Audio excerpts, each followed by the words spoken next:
Gasping for breath, King emerged from the jungle and walked out onto the plain. At last he could see where he was. He paused, soaked and muddy, to get his bearings. He was disappointed to find that he was nowhere near the boat. In fact, he still seemed to be on the wrong side of the road. He was facing a broad, grassy plain with a river coursing through it. The plain was mostly deserted, although there were several dinosaurs farther down the banks. They were the horned ones, Triceratops, and they looked a little agitated. The big adults were raising their heads up and down, making barking sounds. Obviously, he would have to follow the river until it brought him to the boat.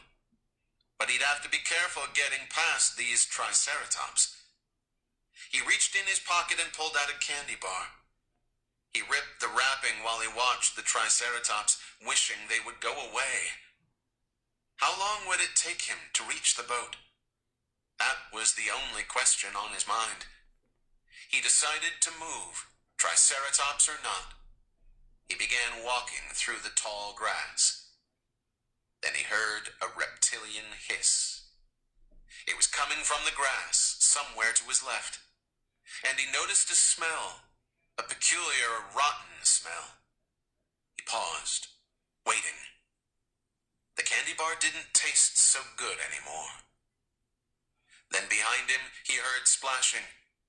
It was coming from the river. King turned to look. "It's one of those men from the Jeep," Arby said, standing in the high hide. "But why is he waiting?" From their vantage point, they could see the dark shapes of the raptors moving through the grass on the other side of the river. Now 2 of the raptors came forward, splashing in the water, moving toward the man. "Oh no," Arby said.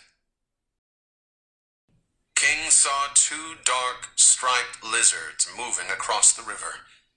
They walked on their hind legs with a sort of hopping motion. Their bodies were reflected in the flowing water of the river. They snapped their long jaws and hissed menacingly at King. He glanced upstream and saw another lizard crossing, and another beyond that. Those other animals were already deep in the water and had begun to swim. Howard King backed away from the river, moving deeper into the tall grass. Then he turned and ran. He was chest deep in grass and running hard, gasping for breath, when suddenly another lizard head rose up in front of him, hissing and snarling. He dodged, changed direction, but suddenly the nearest lizard leapt in the air. It jumped so high its body cleared the grass. He could see the entire animal flying through the air, its 2 hind legs raised to pounce. He glimpsed curved, dagger-like claws. King turned again, and the lizard shrieked as it landed on the ground behind him and tumbled away in the grass. King ran on. He was energized by pure fear. Behind him, he heard the lizard snarling. He ran hard. Ahead was another 20 yards of grassy clearing, and then the jungle began again. He saw trees, big trees. He could climb one and get away.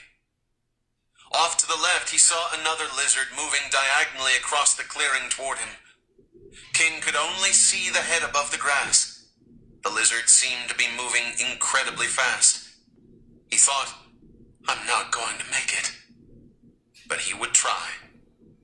Panting, lungs searing, he sprinted for the trees. Only 10 more yards now. His arms pumped, his legs churned. His breath came in ragged gasps. And then something heavy struck him from behind, forcing him to the ground, and he felt searing pain down his back, and he knew it was the claws. They dug into the flesh of his back as he was knocked down. He hit the dirt hard and tried to roll, but the animal on his back held on. He could not move. He was pinned down on his stomach, hearing the animal snarl behind him. The pain in his back was excruciating, dizzying.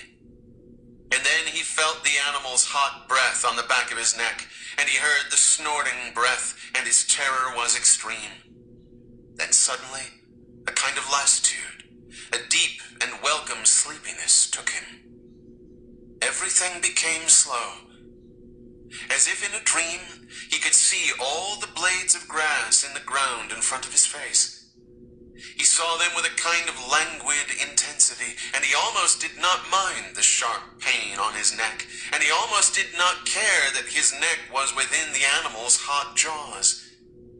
It seemed to be happening to someone else.